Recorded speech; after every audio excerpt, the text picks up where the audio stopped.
Young Media brings you 7 p.m. news. Let's get to the headlines.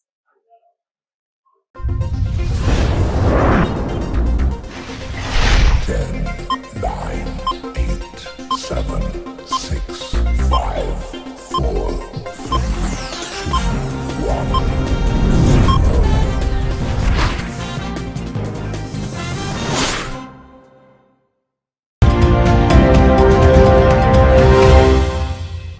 Kulingana na vile tunaangalia wagonjwa wetu, corona imeaffect sana attendance, kwa sababu watu wengi wanafikiria kwamba akija hapa hospitali pengine hapo ndipo anaweza akapata hii corona. Concern as patients stay away from hospitals.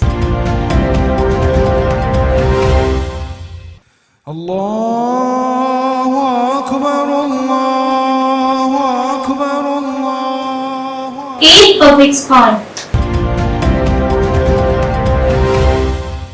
As girls, we face many problems during this pandemic. Government used to provide for us the sanitary towels to the schools, but now the schools are closed because of this pandemic period. Young suffer due to lack of sanitary towels. Mombasa Youth Organization distributes food packs to the vulnerable.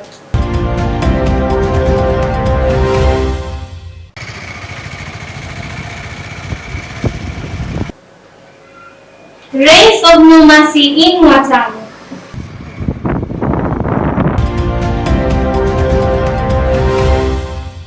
I'm Sabrina Suari, welcome. Patients are keeping away from hospital for fear of being suspected having coronavirus infections. Bani Fadil with more details.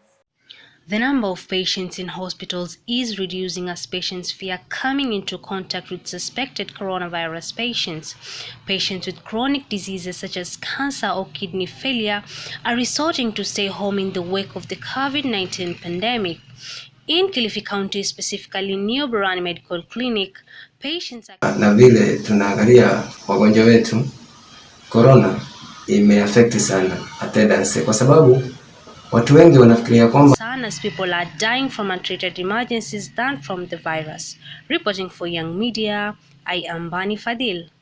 You find it hard to celebrate it at home. Naif Ahmed with more details.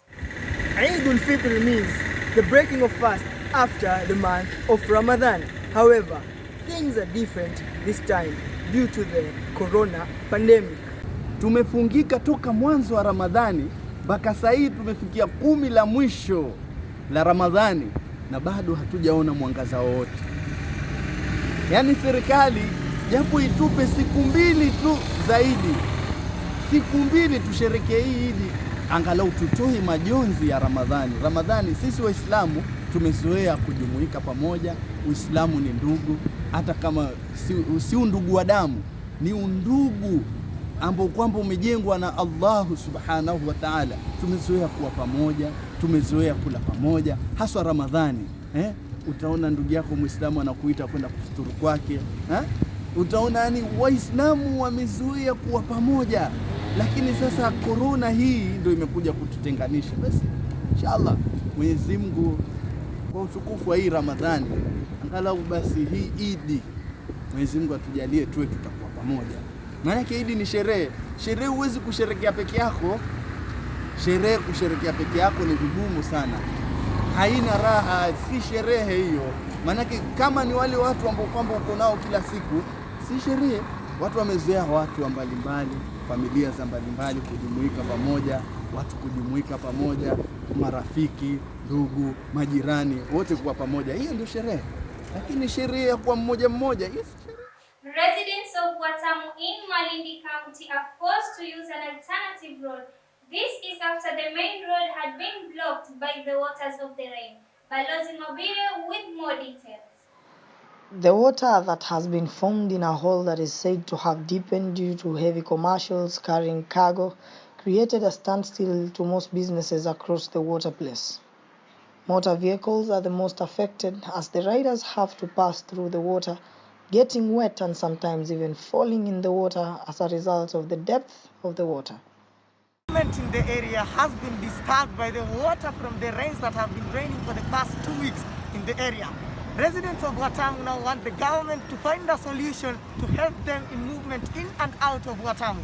For Young Media, I'm Balozi Mwambire. Various youth organizations have been collecting funds and identifying families, individuals, and orphanages to distribute food packs in Mombasa County.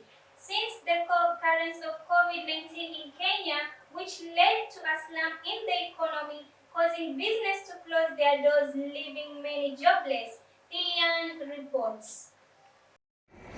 The occurrence of COVID-19 in Kenya has brought about a slump in the economy. With many companies and businesses closing down, very many Kenyans have lost their jobs and unfortunately, some having to sleep hungry. An emotional case was about a lady in Kisauni, Mombasa County, who was forced to boil stones for her 8 children, trying to trick them that she was preparing a meal for them, while trying to buy time to figure out what to do next. Luckily, her neighbors heard the cries of her children and came to the rescue. Various youth organizations in Mombasa have visited her to try and make some donations. Penina is one of the thousands of Kenyans who live on a minimum daily wage. With the social distancing and cessation of movement directives given by the national government, many are trying to control the movements within their homes, thus leading to no jobs for the daily vibaruas and their own house helps. A few days after the coronavirus emerged in Kenya, the governor of Mombasa County, Ali Hassan Joho, announced that the county government was going to distribute food packs to the members of the county.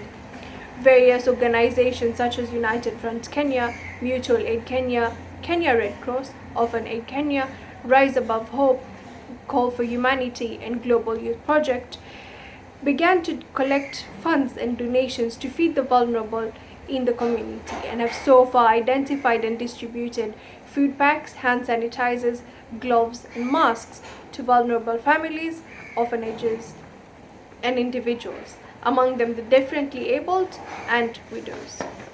Various companies, local businesses, and foundations such as Mombasa Maize Millers, Mombasa Cement, Miss Boss Collection, RITK Foundation, and many others have joined forces with the county government and the youth groups to try and donate the necessary items for food distributions and even raise awareness.